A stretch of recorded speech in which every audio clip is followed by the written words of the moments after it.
بسم اللہ الرحمن الرحیم۔ قوم لوط کی داستان بدکاری کی ایجاد اور انجام کی عبرت۔ یہ وہ قوم تھی جس نے ایسی بدکاری کو جنم دیا جو ان سے پہلے زمین پر کسی نے نہ کی تھی، ایسا گناہ جس کی مثال انسانیت کی پوری تاریخ میں نہیں ملتی۔ وہ کون سا گھناؤنا کام تھا جو انہوں نے کیا اور اس انجام نے انہیں ہمیشہ کے لیے مٹا دی۔ حضرت لوط علیہ السلام اللہ کے برگزیدہ نبی، آپ کے والد کا نام حاران تھا جو تاریخ کے بیٹے تھے۔ آپ کی پیدائش عراق کے قدیم شہر پور میں ہوئی، وہی شہر جہاں حضرت ابراہیم علیہ السلام رہتے تھے۔ حضرت لوط علیہ السلام کے والد حضرت ابراہیم علیہ السلام کے سگے بھائی تھے، اس لیے آپ حضرت ابراہیم علیہ السلام کے بھتیجے ہوئے۔ بچپن میں ہی والدہ کا سایہ سر سے اٹھ گیا تو حضرت ابراہیم نے اپنے آپ کو بیٹے کی طرح پالا۔ آپ ان اولین لوگوں میں شامل تھے جنہوں نے حضرت ابراہیم پر ایمان لایا۔ پھر اللہ نے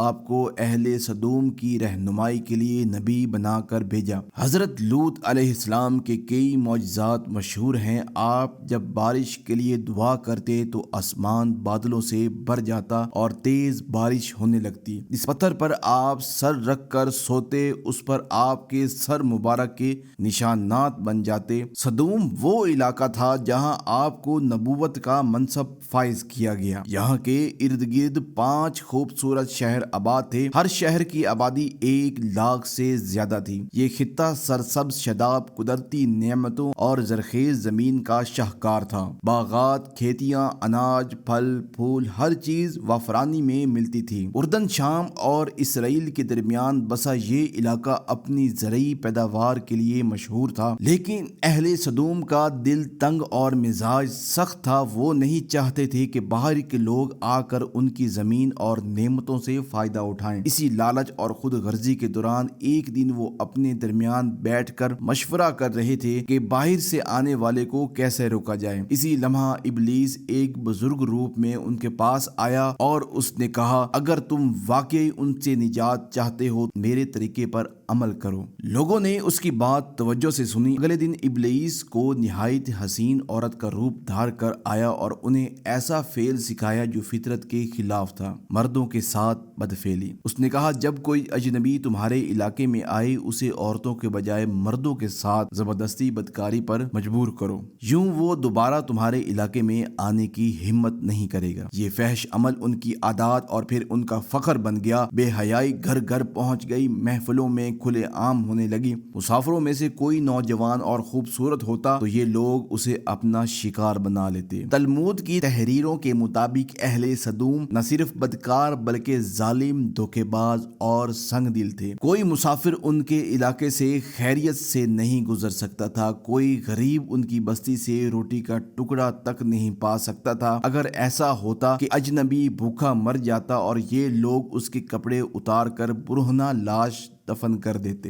حضرت لوط علیہ السلام نے دن رات انہیں توحید کی دعوت دی اور اس گناونے فعل سے باز آنے کا حکم فرمایا۔ کیا تم ایسی بے حیائی کرتے ہو جو تم سے پہلے کسی نے نہ کی ہو؟ عورتوں کو چھوڑ کر مردوں سے لذت حاصل کرتے ہو؟ یہ انتہائی نادانی ہے۔ لیکن وہ اپنی بدکاری پر فخر کرتے اور آپ کی نصیحت سے ناراض ہوتے، یہاں تک کہنے لگے، اگر تم باز نہ آئے تو ہم تمہیں اپنی بستی سے نکال دیں گے۔ آخرکار ایک دن انہوں نے خود عذاب کا مطالبہ کر دیا، اے لوط اگر تم سچے ہو تو عذاب لے آؤ۔ اللہ نے فیصلہ فرما دیا۔ 3 فرشتے حضرت جبرائیل، حضرت میکائیل اور اسرافیل علیہ السلام حسین نوجوانوں کی صورت میں حضرت لوط کے گھر آئے۔ آپ کو خوف ہوا کہ اگر قوم نے انہیں دیکھ لیا وہ بدکاری پر اتر آئیں گے۔ بیوی وائلہ منافقہ تھی اور اس نے فوراً قوم کو خبر دے دی۔ پھر بستی کے بدکار لوگ دوڑتے ہوئے آپ کے گھر آ گئے۔ آپ نے کہا، یہ میری قوم کی بیٹیاں تمہارے لیے پاک اور حلال ہیں، اللہ سے ڈرو اور میرے مہمانوں کو رسوا نہ کرو۔ لیکن وہ بولے، ہمیں تمہاری بیٹیوں سے کوئی حاجت نہیں، ہمیں وہی چاہیے جس کا تمہیں علم ہے۔ قوم کے ہجوم نے گھر کا گھیرا ڈال لیا، کچھ دیواروں پر چڑھنے لگے۔ اسی لمحے حضرت جبرائیل باہر نکلے اور اپنے پر کا ایک جھونکا مارا، سب کی آنکھوں کی روشنی چلی گئی۔ پھر فرشتوں نے کہا، اے لوط، رات ہونے سے پہلے پہلے اپنے گھر والوں کو لے کر نکل جاؤ اور کوئی پیچھے نہ دیکھے۔ آپ نکل گئے، لیکن بیوی پلٹ کر دیکھنے لگی اور عذاب میں شامل ہو گئی۔ صبح ہوئی تو حضرت جبرائیل نے اپنے پر سے پوری بستی کو